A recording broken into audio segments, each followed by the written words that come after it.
in spite of what Christmas legend tells us, we really don't know that much about the wise men in Matthew chapter 2. We know they were from the east and that they were called wise men or magi and that they studied the stars. We don't know if they were kings, like some assume. We don't know if there were 3 or 2 or 5. The Bible indicates that they did not show up at the manger, but rather sometime later at Mary and Joseph's house.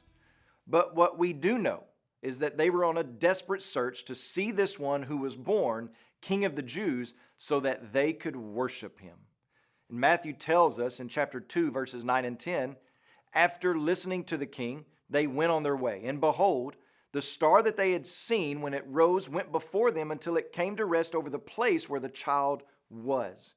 And when they saw the star, they rejoiced exceedingly and with great joy.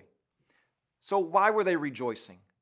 Well, they were rejoicing over the fact that they knew by God's providence and his sovereignty that they were about to be in the presence of the King of the Jews, the true King. They were overjoyed at the thought of worshiping this King and that their search was not in vain. This is what we call sincere adoration.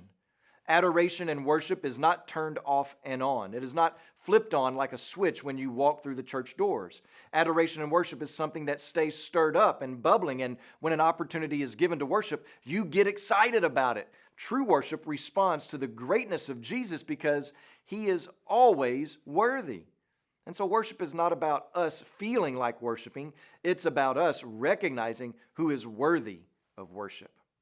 Not only were these men overjoyed at the prospect of worshiping the King of the Jews, Jesus, but when they arrived, they bowed down to him and they eagerly gave to him appropriate gifts. Giving was simply an extension of their worship. It was part of their worship.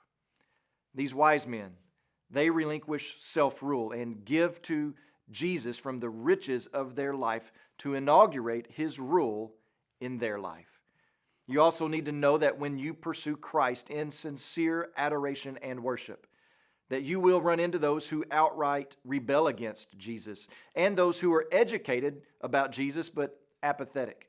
You need to know all of this on the front end. You need to know that if you are a true believer, a sincere worshiper and follower of Christ, you will be raising your children to be hated by the world. You will be leading your family into this minefield. But that's the great thing about having a shepherd king. While he is ruling over us, he is also walking with us.